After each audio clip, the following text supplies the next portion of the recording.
There's a moment in dating that almost everyone experiences when someone's energy shifts, when their message is slow, when their effort drops, and suddenly you're left wondering what you did wrong. And in that confusion, you start negotiating against yourself. You overthink, you shrink, you tolerate things that don't feel good because you're afraid of losing what little connection you have left. But here's the truth we rarely say out loud: people don't just treat us a certain way by accident. They treat us according to what we allow, what we reinforce, and what we communicate through our behavior. Most of us respond to disrespect or inconsistency from a place of scarcity.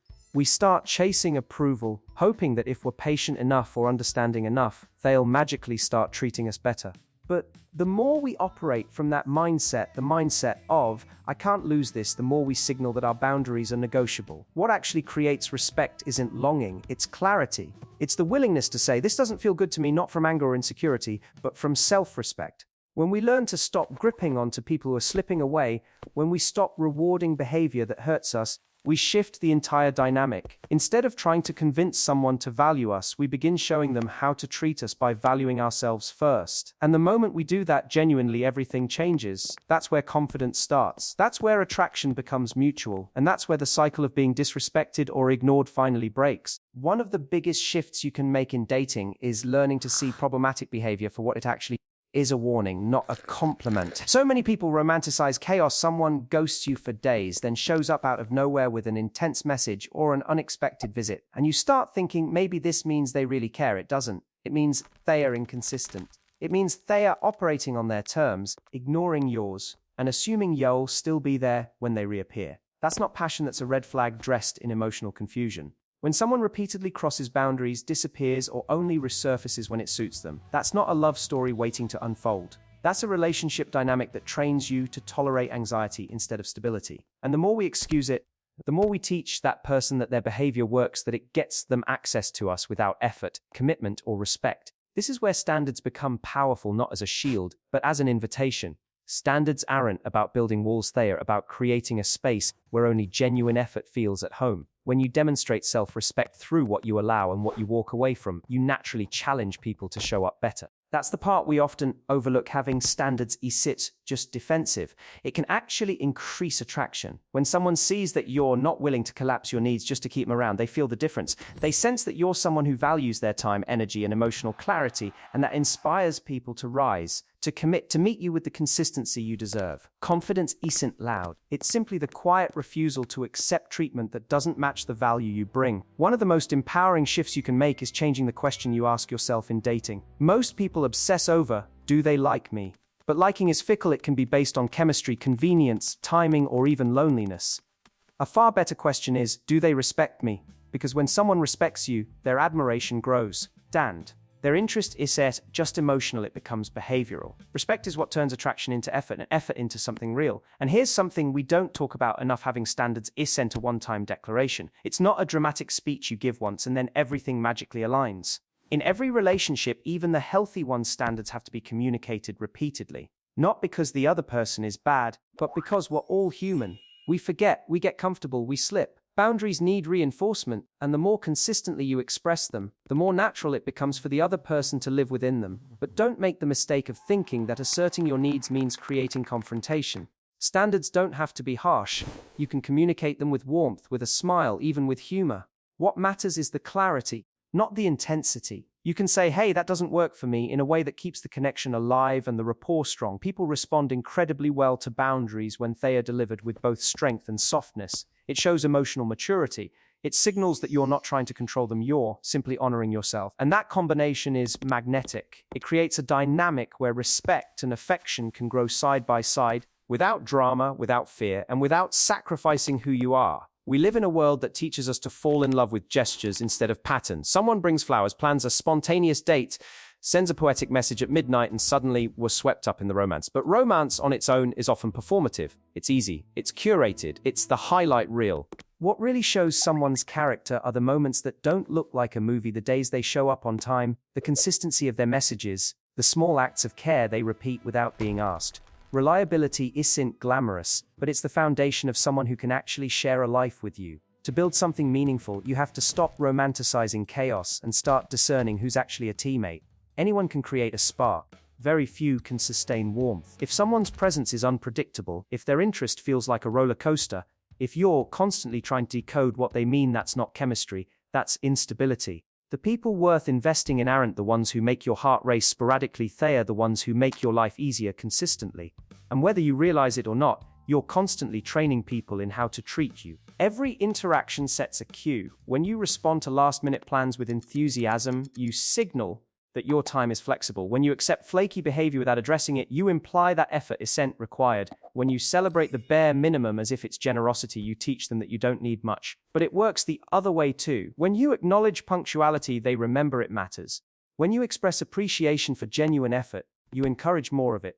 When you calmly call out disrespect, you make it clear that connection doesn't override boundaries. You're always shaping the dynamic through what you tolerate, through what you reinforce, and through what you choose to walk away from. The people who value you will rise to the level of your standards. The ones who don't were never meant to stay. There's a sweet spot when it comes to standards, a place where your firmness and your warmth work together instead of against each other. Too firm, and you come off rigid, unapproachable, even combative.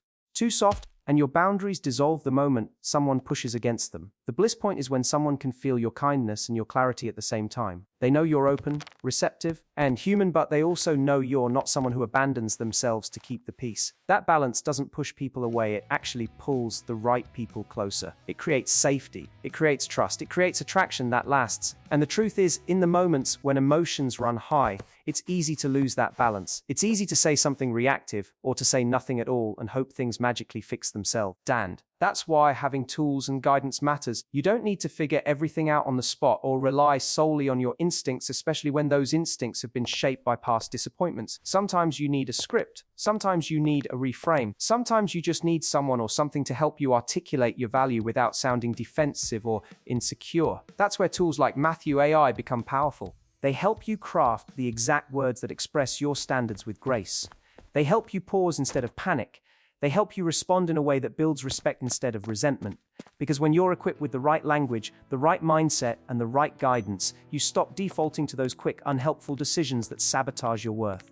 You start showing up as someone who knows what they deserve and communicates it with confidence, calm, and connection.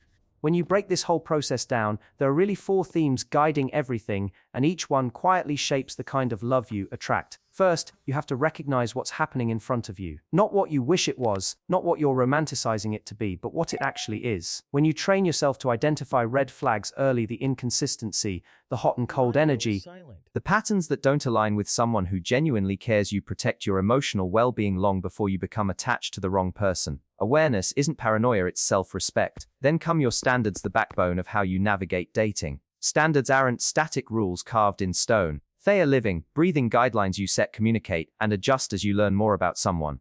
They evolve with connection, but they never disappear, and the benefit is profound when you hold firm to what matters to you. You naturally elevate the level of respect and attraction in the dynamic. People value what you value. When you value yourself, they follow suit. But standards mean nothing without communication. How you express what you need determines whether your boundaries build connection or break it. You don't need confrontation to be firm. You don't need coldness to be clear. The magic happens when you deliver your truth with care, when you're able to say, "This isn't okay for me," without attacking, blaming, or withdrawing. That kind of communication maintains the connection even as you enforce the boundary. It shows emotional maturity, and it strengthens the relationship instead of straining it. And finally, there's presence, your ability to show up reliably and consistently. People underestimate how attractive stability is. When you follow through, when your words match your actions, when you're grounded and dependable, you create a feeling of trust that's incredibly rare today. That kind of presence doesn't just make someone like you, it makes them admire you. These 4 themes don't just help you stop being disrespected, they help you build a relationship where respect, attraction, and emotional safety exist from the start. They turn dating from something confusing and painful into something empowering and deeply aligned with your worth. At the end of the day, healthy dating isn't about guessing someone's intentions or trying to win their affection. It's about recognizing the patterns that harm you and refusing to let them shape your story. It's about using your standards not as walls, but as proactive tools that guide people toward the best version of you. And it's about remembering that respect isn't a luxury in dating, it's the foundation. When you prioritize being respected over simply being liked, everything changes. You stop chasing chemistry and start attracting character. The moment you demand respect through your words, your boundaries, and your presence, you show people exactly how to treat you. And what's beautiful is that this often elevates the connection itself. Attraction becomes deeper. Commitment becomes clearer. The relationship becomes something built on admiration instead of anxiety. And if you ever find yourself doubting what to say or how to respond, take a breath and come back to one simple truth. The right message is the one that aligns with your worth, not your fear of losing someone. That alone will steer you toward better conversations, better people, and better outcomes. So stay principled. Stay kind. Stay present. Your standards aren't barriers keeping love out. They are the bridge that leads you straight to the relationship you actually deserve. Let me know in the comments which standard you're choosing to reinforce this week, and I'll see you in the next discussion.